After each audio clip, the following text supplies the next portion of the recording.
Halo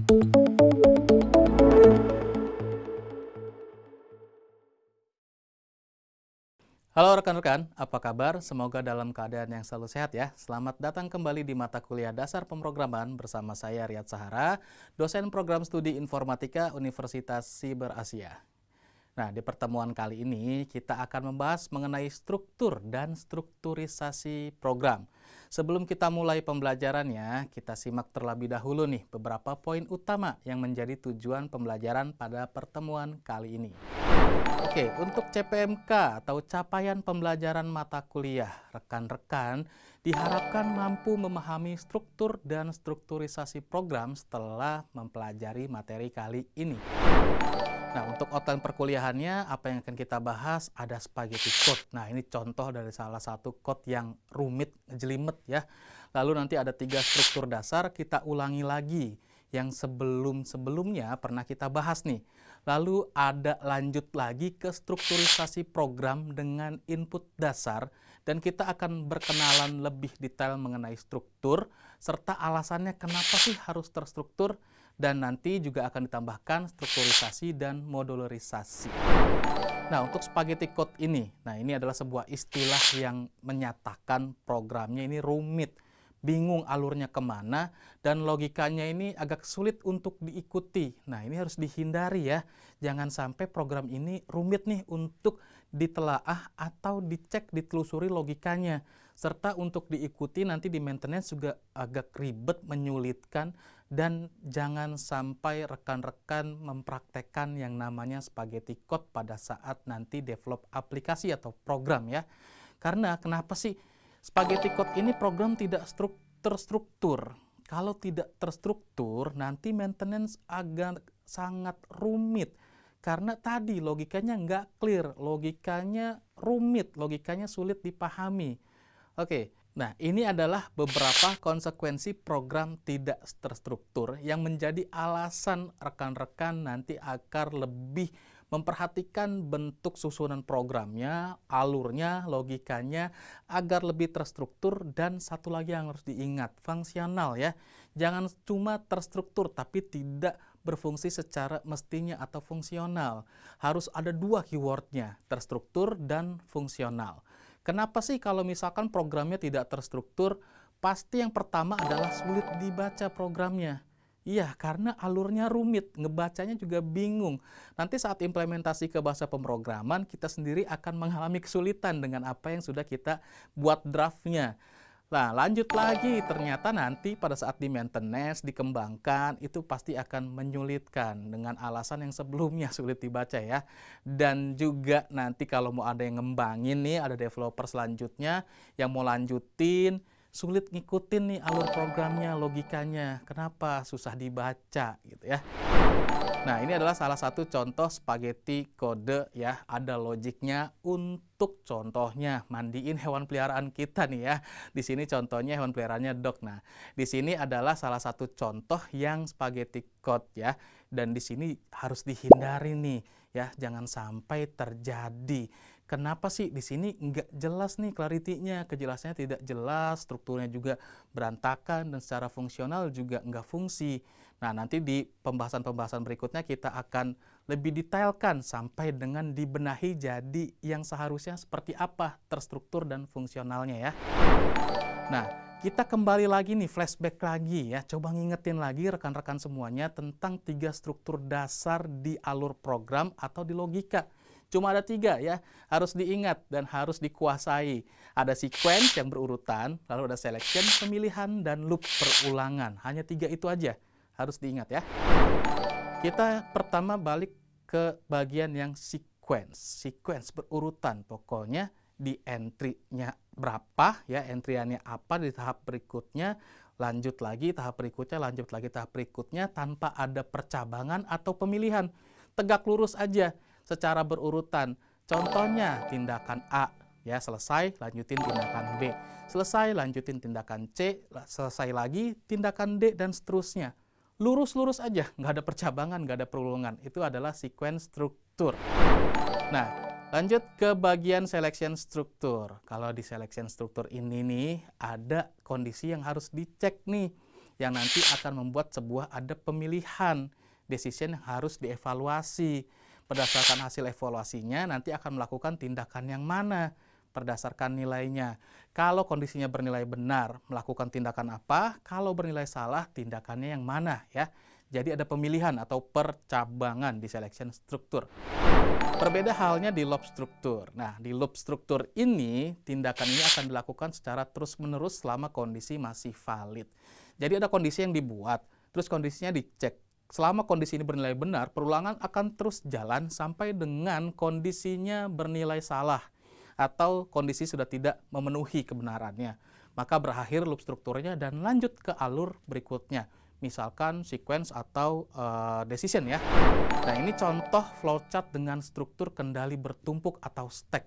Rekan-rekan bisa lihat di sini dari mulai sequence, terus ada selection, lalu di bawahnya ada percabangan ya. Jadi dimulai dari selection-nya yang di atas itu sequence-nya sebelum selection, terus ada selection, lalu setelah selection sudah selesai, ternyata di bawahnya ada loop. Nah, ini salah satu contohnya yang flowchart dengan stack atau tumpukan dari strukturnya. Nah, ini contoh yang nested structure. Jadi di dalam struktur ada struktur lainnya. Contohnya di sini ada struktur sequence di dalam struktur pemilihan. Rekan-rekan bisa lihat di sini ada satu kondisi ya, terus dicek kondisinya, kalau bernilai salah contohnya lanjut ke alur yang berikutnya. Tapi kalau misalkan kondisinya bernilai benar, dia akan lanjut di situ. Rekan-rekan bisa lihat ada struktur sequence tuh, step J, step K, dan step L ya. Oke, ini bentuk nested struktur yang lainnya. Jadi ada loop nestednya, ada di dalam sebuah sequence nih loop nestednya. Terus dan si loop nested tadi juga berada di dalam sebuah selection. Oke, jadi loop nested di dalam sebuah sequence, oke, loop nested di dalam sebuah sequence dan dilanjutkan lagi, mereka semua ada dalam sebuah selection. Jadi yang ngebungkus luarnya adalah selection, di dalamnya ada perulangan dan dalam perulangan ada sequence-nya. Oke, rekan-rekan bisa lihat di sini. Contohnya di paling atas alurnya ada percabangan, ada kondisinya. Kalau benar kemana, kalau salah kemana. Contoh di sini jika benar ada step J, ini sequence-nya nih. Nah, setelah step J ternyata ada kondisi lagi yang nanti akan membuat alur program jadi mengulang atau ada struktur perulangan. Jika kondisi bernilai benar, program berulang nih atau alur berulang. Kondisi bernilai salah, lanjut ke step berikutnya sampai dengan selesai. Kita di sini lihat ada nested struktur lainnya, ada perulangan di dalam sebuah selection, terus juga di dalam sebuah sequence, dan yang ngebungkus semuanya adalah selection. Jadi yang paling luarnya adalah selection, terus ada sequence ya berurutan, lalu ada perulangan di situ. Nah, rekan-rekan bisa lihat diagramnya dan coba cek nih alurnya gimana dan coba untuk analisa dan dipahami secara mandiri. Oh, nih kesini nih ada condition. Kalau kondisinya salah, kesini alurnya. Kalau benar, rekan-rekan bisa lihat ada ke step berikutnya dan ternyata ada pengecekan lagi kondisi di situ ya. Dan setelah kondisinya misalkan nilainya benar, ada pengecekan kondisi lagi. Oke. Nah, ini yang modelnya bertumpuk-tumpuk, bersarang-bersarang nih ya. Nested itu bersarang, kalau stack itu bertumpuk. Oke, kita lanjut ke strukturisasi program dengan input dasar. Jadi di strukturisasi program dengan input dasar. Setiap program pastinya adalah input dasarnya. Memang tidak semuanya, tapi kebanyakan ada input dasarnya. Atau priming input atau priming feed. Nah, pernyataan ini yang ditambahkan untuk memperoleh nilai dari inputan pertama. Inputannya apa untuk lanjut ke step berikutnya. Nah, input dasar ini juga penting untuk menghasilkan program yang terstruktur dan fungsional sesuai dengan kebutuhan yang dimaksud. Jadi fungsinya benar-benar sesuai rancangan dengan kenapa nih program dibuat dengan yang pertama, dibuatkan dulu alur programnya atau algoritmanya ya. Contoh di sini program tidak terstruktur. Nah, kenapa tidak terstruktur? Rekan-rekan bisa lihat di sini. Di bagian paling bawah yang utamanya atau don't do it ya, di situ ada tuh logiknya nggak terstruktur. Setelah ada inputan original number gitu ya, dicek nih not EOF. Not EOF itu end of function-nya atau selesaikan nih fungsi programnya atau keseluruhan programnya ya.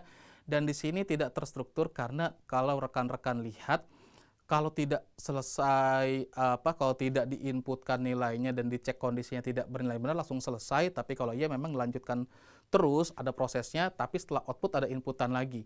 Kita lihat ke bentuk contoh berikutnya nih. Dan dengan yang model berbeda nih ya. Terstruktur tapi tidak fungsional. Terstrukturnya iya, tapi secara fungsi tidak. Kenapa? Karena programnya tidak pernah nerima subsequent input value-nya. Habis di input, di bawahnya kalau rekan-rekan lihat di bawah inputan, itu ada yang nyelip alur adalah outputnya. Jadi yang dicek di kondisi bukan inputan yang kita input untuk dicek di kondisi percabangannya, melainkan output dari suatu proses yang itu dari percabangannya ya. Jadi ini tidak fungsional. Nah, kita coba lihat lagi nih contoh berikutnya. Fungsional, fungsinya berfungsi tapi nggak terstruktur. Kenapa tidak terstrukturnya? Nanti akan ada penjelasannya pembandingan dengan yang berikutnya. Kita lihat dulu di sini. Kalau dilihat-lihat sih ya udah fungsional lah ya. Inputnya dicek nanti untuk kondisi. Output juga enggak setelah input. Output ditampilkan lagi, outputnya tampil, kita bisa nginputin lagi. Oke, tapi ini secara keseluruhannya ya kalau rekan-rekan lihat masih belum sesuai nih, masih belum rapi. Terus yang gimana yang rapi? Kita lihat contoh berikutnya. Nah, ini terstruktur dan fungsional, tapi masih ada kelemahan dalam input. Kenapa kelemahan dalam input? Kalau rekan-rekan cermati alurnya, kan di situ ada percabangan, mau ngecek kondisi dengan ada nilai yang dientrikan atau nilai yang dicek. Dan ternyata di saat awal programnya berjalan, belum ada nih inputannya. Jika programnya sudah berjalan, itu ada tuh inputannya ya. Jadi pengecekan dilakukan terlebih dahulu sebelum inputannya. Inputannya setelah program itu. Jadi ini masih belum tepat juga ya. Terus kok masih belum tepat juga? Yang mana yang tepatnya? Kita lihat yang terakhir. Ini terstruktur fungsional sesuai dengan kebutuhan. Kita bisa lihat inputannya ini running sebelum ada pengecekan dan itu yang kita sebut dengan priming input, nilai awal yang akan kita cek untuk berjalannya program ini mau kayak gimana. Jika ada kondisi pemilihan dengan inputan tadi, nanti di kondisi pemilihan hasilnya seperti apa, lanjut atau tidak, dan seterusnya ya. Oke, pembahasan berikutnya mengenali struktur, kita akan coba bahas untuk cara membuat program terstruktur dengan mengenali dulu strukturnya. Kalau nggak kenal, gimana caranya bikin program terstruktur ya. Dan yang harus dilakukan adalah cek nih program ini. Kita cek dulu nih program, struktur berjalannya atau alurnya gimana. Dengan kita cek sequence, selection, dan loop-nya ya. Oke, yang pertama nih contohnya ya, ada struktur dengan sequence dan selection. Jadi alur yang berurutan, terus setelah itu ada selection. Lalu ada struktur dengan loop dan di dalam loop ada selection. Jadi ada perulangan, setelah itu ada lagi selectionnya di dalamnya. Jadi perulangan di luar, terus di dalam perulangan ada pemilihan. Alur programnya contohnya seperti itu. Dan di sini kita bisa lihat contoh ada program tidak terstruktur. Kenapa ya? Program segment is not structured, kita lihat dari perulangannya. Perulangan yang ngecek kondisi I nih ya. Ngecek kondisi I setelah H ya, kalau H terpenuhi dia kan ke I, dicek kondisi I-nya. Di alur I-nya, kalau rekan-rekan lihat yang pilihan no atau kondisi tidak terpenuhi, dengan yang H yang kondisinya juga no tidak terpenuhi, itu alurnya nggak memisahkan J. J-nya satu tuh dari H dan I, hasil dari H dan I ya. Berbeda dengan contoh berikutnya nih. Dan kalau kita lihat ya, ada pemisahan statement J di antara hasil dari pengecekan kondisi H dan I. Terpisah. Jadi ini bentuknya lebih terstruktur. Walaupun statement J adalah hal yang sama, tapi kita harus pisahkan agar terstruktur, dibacanya lebih mudah. Kalau alurnya disatukan, akan terjadi ketidaklaritian atau ketidakjelasan dari alur program karena ada tabrakan di situ ya, di alurnya gabung lagi. Ada pertanyaan ya nggak apa-apa kan, ujung-ujungnya ke J juga ya. Oke, itu adalah statement yang benar. Tapi jika kita melihat dalam sebuah draft atau alur program, jika ada yang bertabrakan seperti itu akan tidak kelihatan kejelasannya. Nanti sulit ngembanginnya, sulit ngerawatnya. Kalau dipisahkan, ya apa salahnya? Jadi lebih terstruktur programnya, alur program juga terlihat lebih jelas. Nanti jika ada pengembangan atau maintenance lebih mudah dilakukan. Karena ini adalah jawabannya nih ya, dari jawaban dari pertanyaan-pertanyaan tadi. Kenapa sih harus clarity? Dan kenapa juga ini juga harus jelas segala macamnya? Ini menjawab semua pertanyaan mengapa harus terstruktur. Yang pertama, clarity. memudahkan dalam membaca program. Karena nanti kalau programnya semakin besar, alurnya panjang, lainnya banyak, statementnya banyak, makin banyak baris programnya, makin banyak keywordnya, ya makin rumit, makin sulit dibaca kalau tidak terstruktur. Kita sendiri yang buat bahkan nanti kebingungan. Tadi perasaan buat apa ya? Tadi alurnya kemana ya? Kok tiba-tiba ke sini? Kok jadi nggak ketemu? Nah, kita sendiri yang buat malah kita yang bingung. Kebanyakan terjadi seperti itu ya. Terus profesionalisme. Kita memang dituntut ya kalau di programmer ya, kalau programmer yang mau milih jadi programmer, yang cita-cita jadi programmer, ini ada tuntutan nih untuk menghasilkan program yang terstruktur. Bukan untuk orang lain atau bukan untuk programmer lain yang nanti akan mengembangkan, tapi juga untuk diri sendiri. Dengan apa? Pengembangan, perawatan, atau nanti beresin bug ya. Betulin bug lebih mudah, betulin error lebih mudah ya. Terus lanjut ke efisiensi. Kalau terstruktur, untuk efisiensi penulisan program pasti lebih mudah. Kita nanti akan ngebahas ada yang namanya modularisasi, biar program ditulis sekali bisa digunakan berkali-kali, nama lainnya function atau method ya. Terus nanti pada saat maintenance juga mudah untuk dimodifikasi dan dipelihara kalau bentuknya jelas terstruktur. Nah, modularity itu tadi yang saya jelaskan, mudah untuk dipecah-pecah jadi subprogram. Biar enggak semuanya di main program, jadi nanti untuk fungsi-fungsi tertentu atau untuk action-action tertentu atau proses tertentu dijadikan aja subprogram. Nanti pada saat kita mau maintenance lebih mudah dan ini tidak menjadikan program ini terlalu besar karena dibagi-bagi jadi subprogram kecil ya. Nah, ini ada strukturisasi dan modularisasi. Apa sih modularisasi? Modularisasi ini adalah sebuah cara nih untuk mensimplifikasi program, menyederhanakan. Jadi mudah dibaca. Tidak program yang sangat besar, disederhanakan dengan dibuatkan sub-sub programnya. Misal untuk action atau fungsi tertentu, buatin sub-programnya. Nah, nanti akan ada contohnya ya. Dan modularisasi ini bisa dilakukan pada program terstruktur. Contohnya seperti ini nih yang tadi di awal. Ada contoh spaghetti code-nya ya. Yang di sini adalah contoh activity atau alur program untuk memandikan atau mencuci hewan peliharaan nih. Di sini sangat tidak jelas ya. Kita ngelihatnya di sini fungsionalnya mungkin ada, tapi secara terstruktur nih alurnya banyak nyebrang-nyebrang, banyak bertabrakan. Akhirnya kalau misalkan ya, contoh ada developer lanjutan yang mengerjakan ini, wah ini kok begini alurnya ya, atau kita sendiri pernah bikin sketsanya, terus nanti mau implementasi atau developnya, pas saat kita baca lagi, kita juga lupa dengan apa yang kita buat, kok alurnya begini ya gitu. Nah, kita lihat nih di contoh berikutnya. Nah, ini sudah terstruktur dan fungsional. Sudah terstruktur dan fungsional karena udah dirapikan, tidak ada statement yang ditabrak-tabrakin, alur programnya terlihat lebih jelas, rekan-rekan bisa simak secara mandiri di modulnya. Jika ingin lebih jelas, dibuka modul bahan ajarnya dan coba untuk detailkan di situ. Setiap alurnya tersusun secara rapi, terstruktur, dan fungsional. Dan bahkan jika kita lihat di contoh berikutnya, nah di sini ada versi modularnya. Contoh untuk activity atau kegiatan catch, dog, start water ya. Jadi ditangkap terus menyalain air, ini ada versi modularnya. Jadi ada satu bagian dari program utama yang dipecah di modularisasi jadi program kecil. Tapi dia adalah bagian dari program yang besar tersebut. Contohnya seperti itu. Nah, notasinya bentuknya seperti persegi panjang yang ada kayak garisnya yang membelah seperti judul kolom ya. Contoh seperti itu. Oke, tadi materinya sudah. Sekarang tinggal latihan untuk evaluasi sejauh mana rekan-rekan memahami materi yang sudah disampaikan. Ada beberapa flowchart nih, dan flowchartnya belum terstruktur. Rekan-rekan diminta untuk memperbaiki flowchart tersebut, alur dalam flowchartnya diperbaiki agar lebih terstruktur dan jika bisa sampai dengan fungsional ya. Jadi terstruktur dan fungsional. Dan harus diperhatikan tidak boleh mengubah maknanya. Contohnya ditambahin statementnya atau alurnya dirubah, nah itu nggak boleh. Jadi diminta hanya untuk merubah, memperbaiki alur dari flowchartnya ya, yang ada di flowchart biar lebih terstruktur tanpa mengubah makna.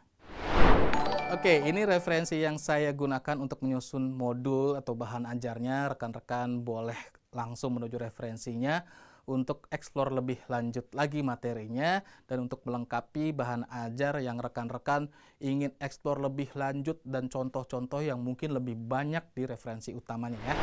Oke, terima kasih sudah menyimak pembelajaran kali ini. Semoga materi yang dibahas bermanfaat dan menambah wawasan rekan-rekan semuanya. Jangan lupa tetap semangat belajar dan sampai jumpa di materi selanjutnya. Salam, terima kasih.